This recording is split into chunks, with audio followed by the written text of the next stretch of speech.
So the most important question here is, what is your property investment criteria and where do numbers work for you? Stick to your criteria and stick to your numbers. Hi everyone, welcome back to our channel. I'm Elsie, and on this channel you will see a lot of property investing tips and also us documenting our very own project updates. So if that sounds interesting to you, make sure you've subscribed to our channel. And the point of today's video on modern method of auction is really to maybe help change your perspective of looking at modern method of auction, because I know there can be a lot of bad press when it comes to, oh, it's 6,000 auction fees, oh, it's this and that. And I've seen a lot of people asking questions about it. What is the difference between modern method and traditional method of auction? And there seems to be a lack of understanding towards what a modern method of auction is.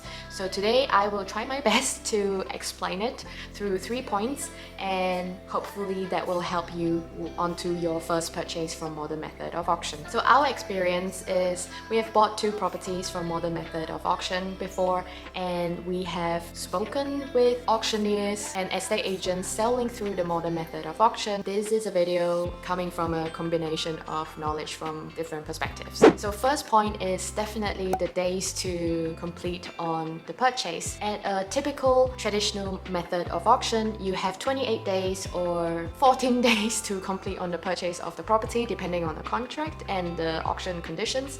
But usually at a modern method of auction, they give you 56 days to complete on the purchase. And oftentimes when there is delays, an extension of the completion date can be granted. So both of our property purchase have gone beyond the 56 days of completion, and that has been acknowledged and agreed on due to delays from different angles, and that is fine. So I definitely enjoy the flexibility that modern method of auction brings me. You might consider getting a mortgage due to the long duration for completion, but I don't really recommend it because it really depends on the situation between you and the vendor. Is the vendor in a difficult position, and that's why they have put it into auction and they want a guaranteed sale?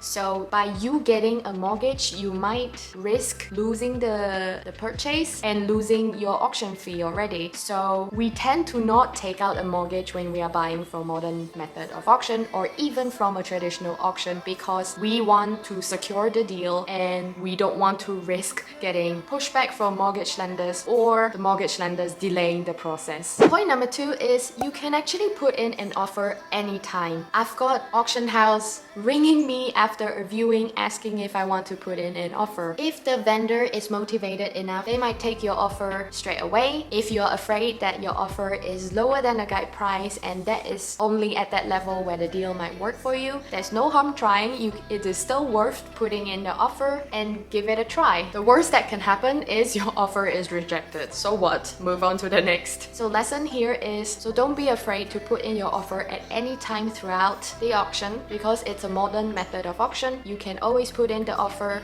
at any time. Similarly, for traditional method of auction, you can also put in an offer. However, it's more likely the vendor would accept something close or over the reserve price at a traditional method of auction. The third tip is the £6,000 fee. A lot of people are put off by this hefty fee because it is so expensive, and usually a traditional auction fee is not that much, but £6,000 might be a lot to a lot of people. So my suggestion there is factor that £6,000 fee into your deal calculation, and if your deal still works out that way, if the numbers is right for you, why not? When we are doing our deal calculation, we always factor in any fee that is related to the purchase, including this auction fee. If the deal still works out for us from a return on investment point of view, it fits our property investment criteria, we would still proceed with putting in the offer and getting the deal done. And yes, this £6,000 fee comes on top of the offer that you make. So for example, if you offer something at £60,000 and the offer gets accepted, you are making a payment of £6,000